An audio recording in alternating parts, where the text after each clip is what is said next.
Kas mėnesį investuoju mažiausiai 30% savo pajamų. Ne todėl, kad daug uždirbu, o todėl, kad savarankiškai investuoti pradėjau vėlai. Dažnai girdima taisyklė sako kitaip: atsidėk 10% ir viskas bus gerai. Tas pats skaičius ir 25 metų žmogui ir 45. Tik jei pradėjai vėlai, tie 10% nuves visai ne ten, kur galvoji. Šiandien parodysiu, nuo ko iš tikrųjų priklauso tavo skaičius.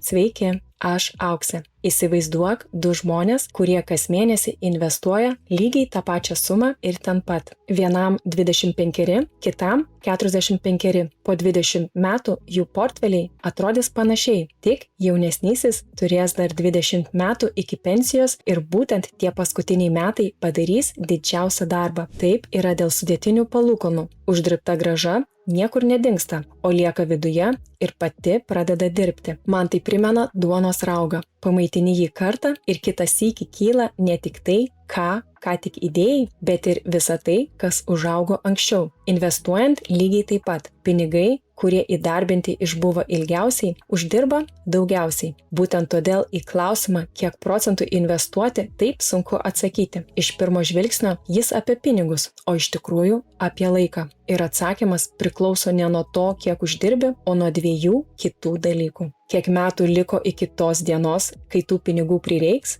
ir kokią sumą iki tol nori sukaupti. O kai tą sumą jau žinai, rezultatą lemia du dalykai, kuriuos gali valdyti pats. Kiek metų investuoji ir kokią pajamų dalį kas mėnesį įdarbini, yra ir trečias – pati grąža. Tik jos nei tu, nei aš nekontroliuojame. Kad tai nebūtų vien mano samprotavimai, hipotetinius duomenis suvedžiau į investavimo skaičiuoklę. Bet prieš rodydamas skaičius turiu pasakyti 3 prielaidas. Pirma, skaičiuoji taip, tarsi kas mėnesį būtų perkamas plačiai išskaidytas fondas. Fondas arba ETF yra vienas pirkimas, kuriame iškart gauni po mažytę dalį 100 ar 1000 bendrovių. Antra, skaičiuoju su 10% metinė grąža. Tai istorinis S&P 500 vidurkis, o S&P 500 yra 500 didžiausių JAV bendrovių sudėtų į vieną sąrašą. Skaičiuoklė piešia tiesią liniją į viršų, o rinka išties banguoja ir niekas tokio vidurkio negarantuoja. Trečia,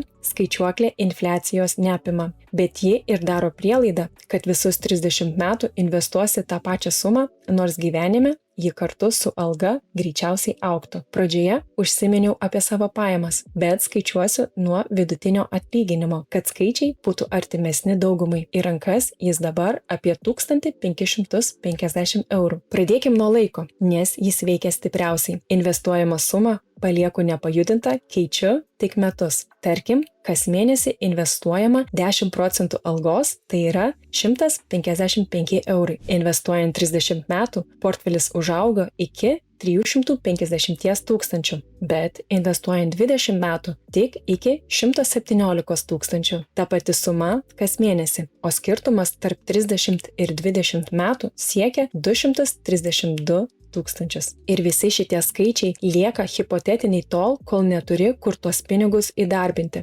Aš investuoti pradėjau Freedom24 brokeryje ir man ten buvo labai paprasta susigaudyti. Neseniai atsirado naujovė, periodiniams pirkimams komisinis yra nulinis. Nustatai vieną kartą ir toliau ta pati suma investuojama be tavo įsikišimo. Įdarbinant mažesnės sumas tai gana ženklu, nes tarkim, 2 eurų komisinis nuo 155 eurų yra 1,3 procentai. Jei ir tu nori pradėti, nuorodą į brokerį palikau aprašyme, o QR kodą matai ekrane. Dabar atvirkščiai, metus palieku ramybėje, keičiu tik sumą. Čia jokios magijos nėra, viskas veikia proporcingai. Investuojant 30% algos, tai yra 465 eurus per mėnesį, per tuos pačius 30 metų portfelis viršytų 1 milijoną. Bet man pasidarė smalsu kai kas kita. Kiek reikėtų investuoti per mėnesį, kad per 20 metų gaučiau tą patį, ką 155 eurai duotų per 30? Atsakymas – 465 eurai. Ir svarbiausias čia ne rezultatas, o tai, kiek savų pinigų tektų įdarbinti. Investuojant 155 eurus per 30 metų, iš savo kišenės investuoji 55 800.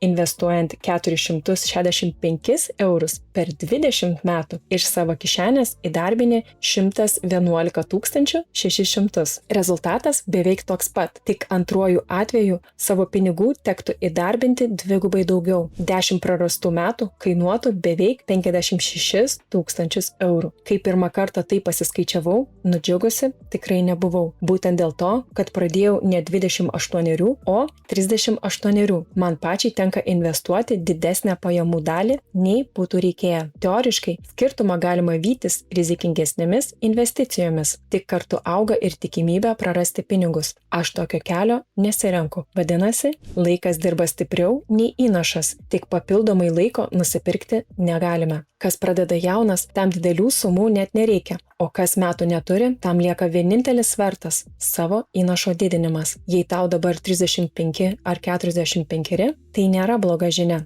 Tavo skaičius tiesiog bus kitas nei to, kuriam 25. Ne blogesnis, o kitoks. Tik visa tai veikia tada, kai apskritai galvoji dešimtmečiais, o Lietuvoje galvoja nedaugelis. Tik 8% gyventojų planuoja savo finansus 10 metų į priekį ar toliau, o 42% planuoja neilgiau kaip 2 metams. Ir tai suprantama. 2 metus dar gali kaip nors įsivaizduoti, o 30 metų atrodo tolimi ir nerealus. Tik tas, kuriam po 30 metų tie pinigai atiteks, esi tu pats. Jei tu artimas toks skaičiavimas dešimtmečiais, o ne iki kitos algos, prenumeruok kanalą. Čia apie tai ir kalbu. Gana apie teoriją. Dabar apie mano pačios skaičių. Savarankiškai investuoti pradėjau 38, dabar man 40. Iki 65 lieka 25 metai, o ne 40. Laiko sverto aš nebeturiu, todėl belieka kelti tai, ką dabar galiu paveikti – savo investuojamą sumą. Prie tokio supratimo priėjau ne iš karto. Pradžioje investavau mažiau ir maniau, kad to užteks. Bet vieną vakarą atsisėdau, susiskaičiavau,